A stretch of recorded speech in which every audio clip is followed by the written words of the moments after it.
Today we made the best ever pasta salad. This is a grinder pasta salad and it is truly the best. First, cook 1 pound of pasta. Now you're gonna add that to a large bowl and now you're gonna make that dressing. Add 1 cup of mayonnaise to that and then 1/2 cup of Italian dressing. Season however you want. I'm just adding some pepper to mine and then whisk it really well. Now you gotta chop up all your meats. I'm doing ham, turkey, salami, and pepperoni, and you can add any others you want here. And you wanna make sure you chop those up into bite-sized pieces and then mix those up really well before adding them to your bowl so it's a little bit easier. And now you're gonna take any toppings that you like on a sandwich.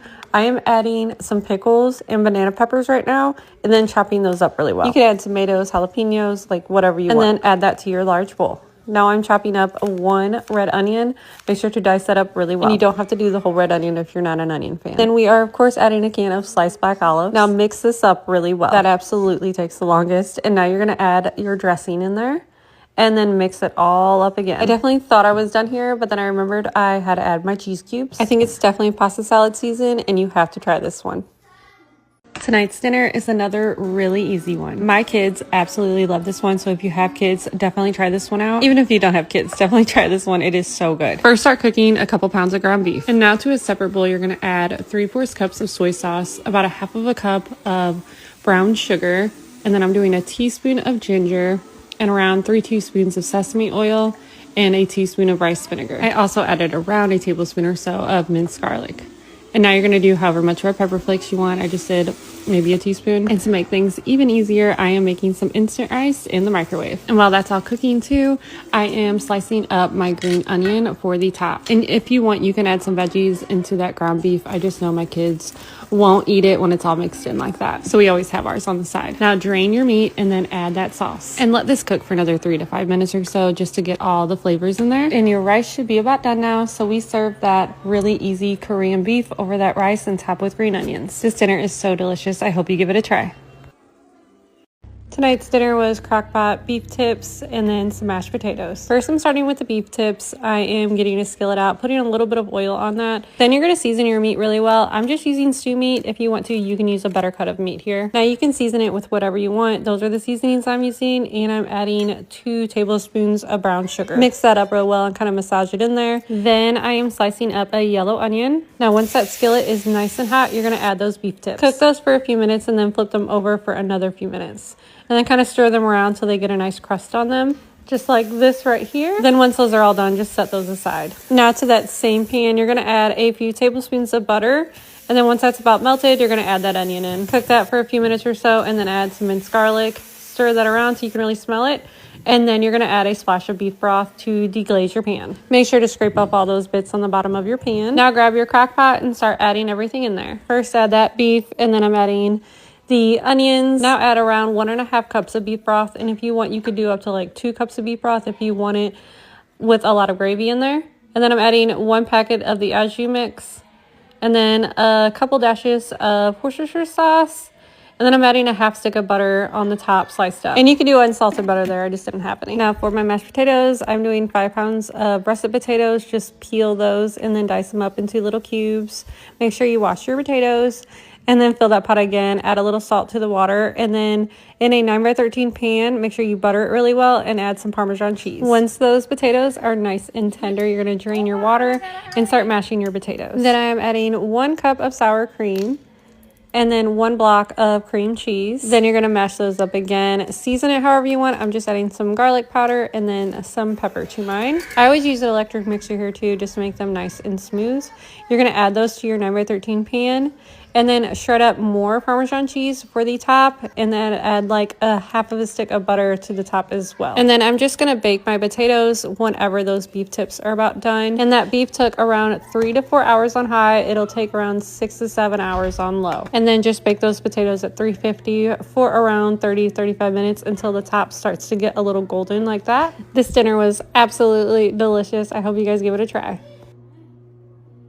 Today I made the most delicious 1-pan pasta. First, you're gonna grab some bacon. I just took about half of that bacon and I am chopping that up. Add that to your pan at about a medium temperature. While that is cooking, you're gonna take 1.5 of these smoked sausage links and start slicing that up. If you want to, you could do chicken or whatever here too. Then I am dicing up an onion to go with this. And don't forget about your bacon cooking.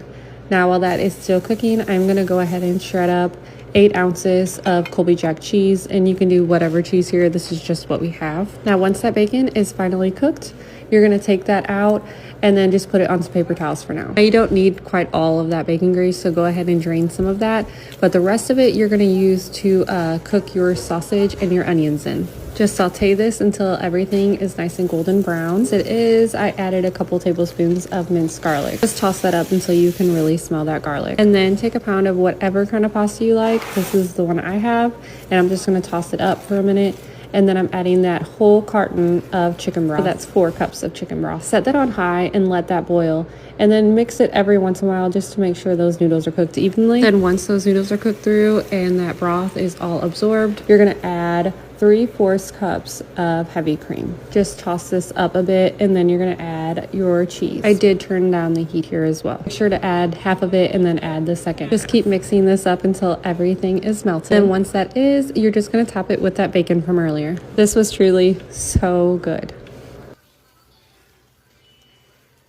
Tonight's dinner was absolutely delicious. So we were starting off with the potatoes. First, I'm melting a stick of butter in the microwave and just pouring that on a sheet pan. Then I'm sprinkling some garlic and herb seasoning all over the top and just spread that out all over your pan. Now I'm taking some Parmesan cheese and freshly shredding that over the top. Now you're gonna take your yellow potatoes and then just cut those in half. Then you're gonna place them cut side down in that butter garlic mixture. Then you're gonna bake it at 400 degrees for 25 to 30 minutes, and I put it on the bottom rack. And now for our pork chops. I am using 6 of these medium to thin cut pork chops, and I have made these before. They are fantastic. These are my crispy, crunchy brown sugar pork chops. First, to a separate bowl, you're gonna add about 3/4 cups each of grated Parmesan cheese, brown sugar, and Italian style breadcrumbs. And then now to a separate bowl, you're gonna add around a cup or so of mayonnaise, and this time I am adding a tablespoon or so of Dijon mustard.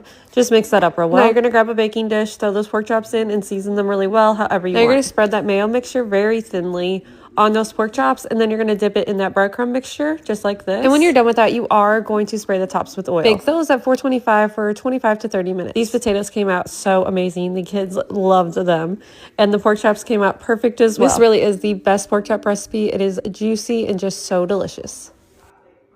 Let's make an easy breakfast. This is one of our favorites, and it's really easy to make. I've made these French toast cups so many times, but the kids are always asking for them, so we're making them again. First, to a separate bowl, you're gonna add about 5 eggs. I do wish Georgia would have helped me with this one. I kept getting the eggshells in the eggs. And then you're gonna add around a cup of milk, and then I always do some cinnamon and sugar in there.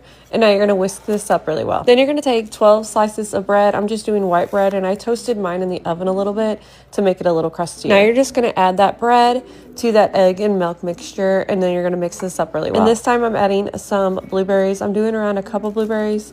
They've been in my fridge for a while. For some reason, the kids will eat a ton of blueberries one week and then none the next. Now you're gonna take a muffin pan and then spray it with a little oil, and then fill those cups up with that French toast mixture. You're gonna bake these at 350 degrees for 25 to 30 minutes, and they really just pop right out of the pan. Then we always top ours with some powdered sugar, and then we dip them in some syrup.